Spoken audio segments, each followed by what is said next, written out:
Is it rational to believe in God?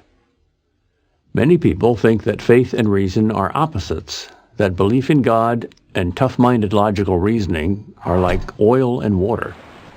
They are wrong. Belief in God is far more rational than atheism. No, sir, you are wrong. Given that a god is a magical anthropomorphic immortal evidently imagined out of nothing by superstitious primitives who didn't understand anything in the natural world around them, it is already irrational to imagine that such a thing actually exists, especially with no reason to believe that and plenty of good reasons not to.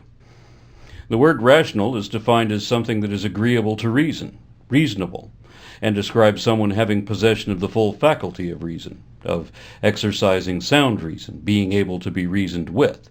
But belief in God requires faith. According to a consensus of dictionaries, scriptural references, hymns, sermons of theologians past and present, all reveal that faith is an assertion of unreasonable conviction assumed without reason and defended against all reason, meaning that people of strong faith refuse to reason, reject reason, and will not be reasoned with. It is never wise to be completely convinced of anything told by another without question, without reservation, or without reason, or simply to assume anything without precedent or parallel, especially in the absence of verifiable evidence and despite all the overwhelming evidence to the contrary. That is about as irrational as it is possible to be. In practical application, faith is irrational by definition. Logic can show that there is a God. If you look at the universe with common sense and an open mind, you'll find that it's full of God's fingerprints. No, you won't. If you assume your conclusion at the onset and use confirmation bias to keep circling back to your initial assumption, which remains baseless, then you can imagine patterns that are not really there. Statistics show that the more you know, the less you believe. So the more closely you look at the universe, the less likely you are to imagine any fingerprints of God. Cosmologists, geologists, and biologists are the scientists most likely to detect these fingerprints if they were actually there, yet these three fields have the fewest believers and are each overwhelmingly atheist. Similar trends exist among anthropologists, archaeologists, historians, as well as geneticists and so on, who are increasingly unable to pretend there was ever a God there. Now, why is that? Because if your mind has not been closed by faith and is therefore still capable of thinking rationally, then you should have common sense enough to realize that the whole of humanity is only capable of surviving on a portion of the surface of one tiny pebble of rock and metal out of an immeasurable cosmos, inaccessible to us, inhospitable to us, and clearly not manufactured for us or with us in mind. The very idea that the incomprehensible expanse of the cosmos was conjured by the equivalent of a genie for the purposes of humanity is a delusion of one who literally cannot see the big picture and will not acknowledge evident truths they cannot accept. A good place to start is with an argument by Thomas Aquinas, the great 13th century philosopher and theologian. The argument starts with the not very startling observation that things move. But nothing moves for no reason. Something must cause that movement. And whatever caused that must be caused by something else, and so on. But this causal chain cannot go backwards forever. It must have a beginning. There must be an unmoved mover to begin all the motion in the universe, a first domino to start the whole chain moving, since mere matter never moves itself. A modern objection to this argument is that some movements in quantum mechanics, radioactive decay for example, have no discernible cause. But hang on a second. Just because scientists don't see a cause doesn't mean there isn't one. It just means science hasn't found it yet. Maybe someday they will. But then there will have to be a new cause to explain that one, and so on and so on.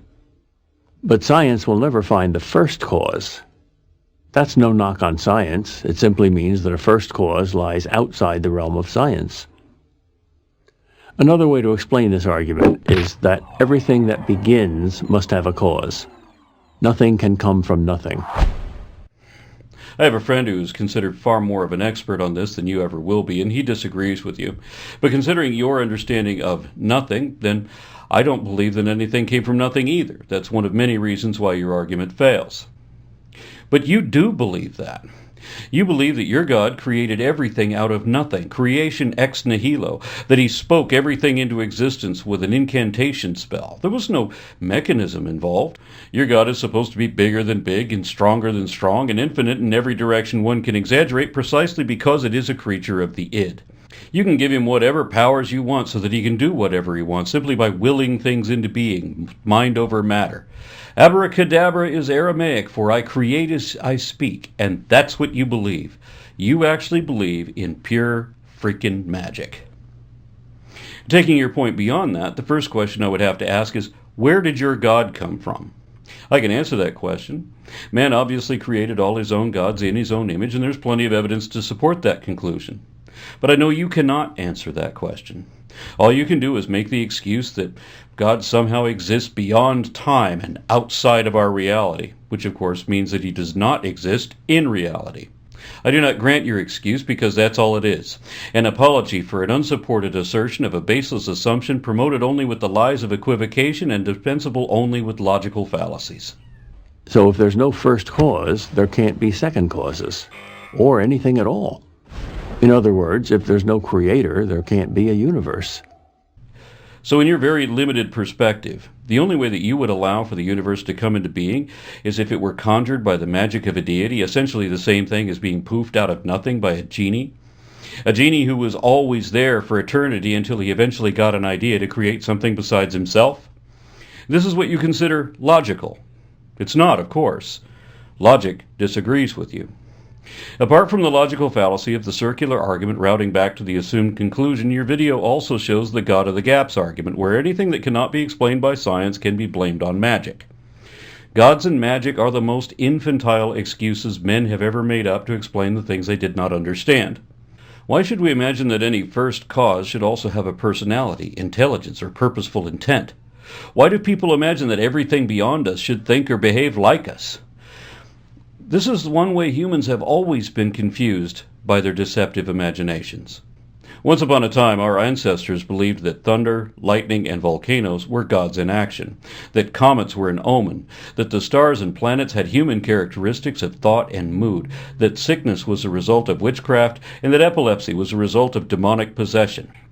In each case, the real truth might never have been discovered had we been satisfied by these lies, and in each case the reality was a revelation of whole new fields of study previously unimagined and vastly more complex than the simple excuses made up in our ignorance.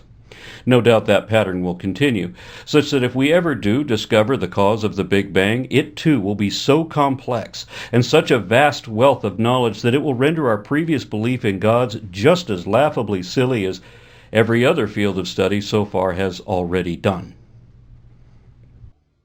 But what if the universe were infinitely old, you might ask? Well, all scientists today agree that the universe is not infinitely old, that it had a beginning in the Big Bang.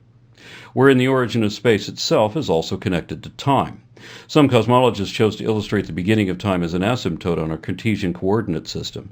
As we scan backward, time slows down as we plunge into the Big Bang until 1 second equals infinity when t equals 0. That means that while the Big Bang is still a beginning, it also simultaneously is eternal and therefore infinitely old. If the universe had a beginning, then it didn't have to exist. And things which don't have to exist must have a cause. There's confirmation of this argument from Big Bang cosmology. Then again, I have to ask, where did your God come from? Because God doesn't have to exist, no matter how you're attached to that emotional crutch or how desperately you need to maintain that belief. Nothing has to exist unless it serves a purpose. The only purpose God serves is to give people an excuse, not just for what they don't understand, but any excuse they need. They don't have to face their own death because they'll just pretend that it's not really real and that they'll live on forever afterwards, happy and comfortable all the time. Unbelievable. They can use their God to rationalize or justify anything and escape accountability too. You don't have to actually help anyone. You can just wish upon a star that they'll get the help that they need. You don't have to be accountable to anyone or be responsible for your actions. You can live like there's no tomorrow because God will come and destroy the world soon anyway, and you can just assume that he's already forgiven you for whatever you should have atoned for, and you can justify all other atrocities simply by thinking that God hates all the same things that you do. But if you are accountable and responsible, and you want to understand the way things really are, then God doesn't have to exist, and there's really no way he could. The universe only comes into focus once you put down the God glasses. We now know that all matter, that is, the whole universe, came into existence some 13.7 billion years ago, and it's been expanding and cooling ever since.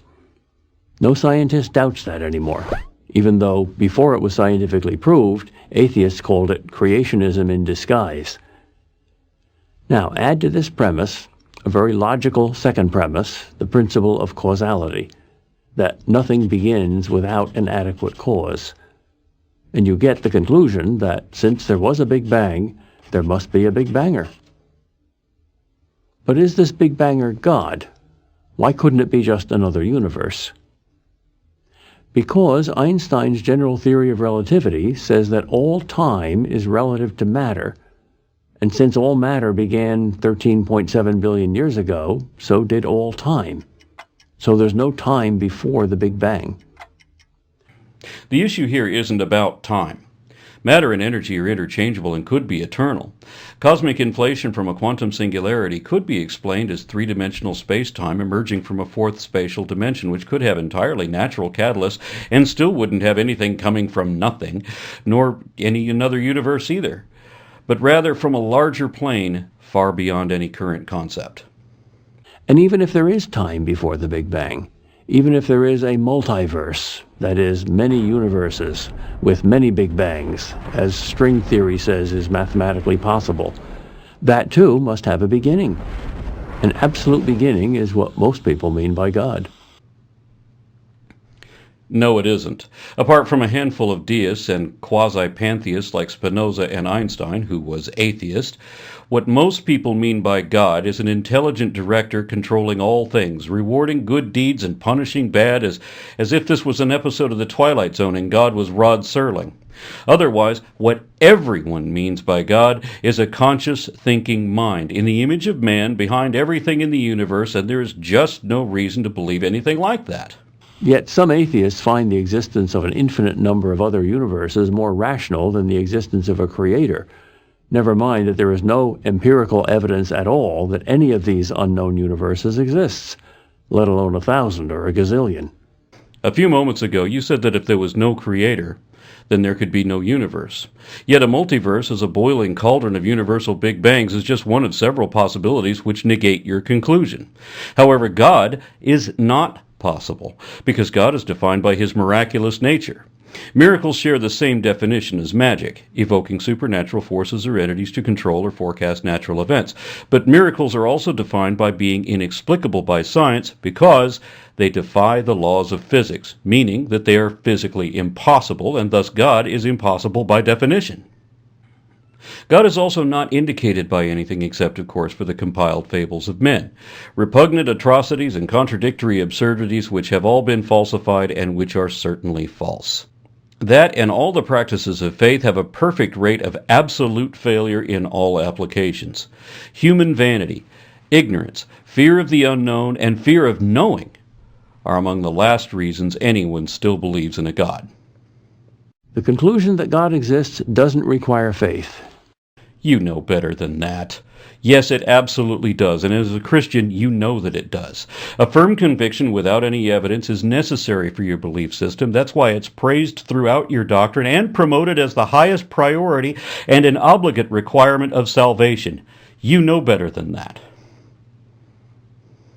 Atheism requires faith.